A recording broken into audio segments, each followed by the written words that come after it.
తిరుపతి రుయా ఆసుపత్రి నుంచి స్విమ్స్ సర్కిల్ వరకు కాంట్రాక్ట్ స్టాఫ్ నర్సులు శనివారం ర్యాలీ నిర్వహించి ప్రభుత్వానికి వ్యతిరేకంగా నినాదాలు చేశారు. ఈ సందర్భంగా వారు మీడియాతో మాట్లాడుతూ ప్రభుత్వం విడుదల చేసిన జీవోను వ్యతిరేకిస్తూ తమకు న్యాయం చేయాలని డిమాండ్ చేశారు.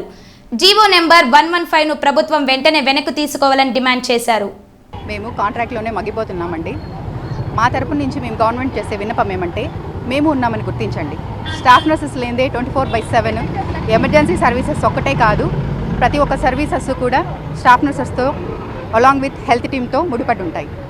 దయచేసి గుర్తించి ఈ 15 ఏళ్ల సర్వీసే కాకుండా కాంట్రాక్ట్ వ్యవస్థలో ఎవరైతే స్టాఫ్ నర్సులుగా రేయింపవళ్ళు కష్టపడి పనిచేస్తున్నారో వారిని గుర్తించి క్రమబద్ధీకరించాలని మా ఉద్దేశం. కాంట్రాక్ట్ నర్సులను రెగ్యులర్ చేస్తే ఎన్నో వేల కుటుంబాలు లాభపడతాయి. దీని ద్వారా ప్రభుత్వానికే కాదు, వాళ్ళ సొంత గ్రామాలకు కావచ్చు, ఉన్న వ్యవస్థకు కావచ్చు మంచి జరుగుతుంది.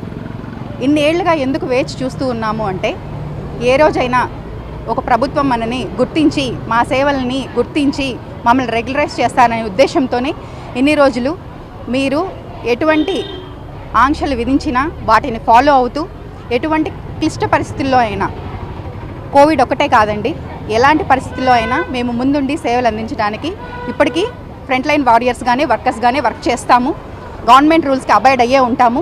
ఎప్పుడు వ్యతిరేకం కాదు. గత ప్రభుత్వం చేసినట్టు మాకు అన్యాయం జరగకుండా ఈ ప్రభుత్వం వారు మాకు న్యాయం చేకూరుస్తారని ఎంతో నమ్మకంతో ఇన్ని రోజుల లోపల ఉన్న మేము ఇప్పుడు రోడ్డు మీదకి ఎక్కాము అంటే మా బాధ ఇలా అలా లేదండి.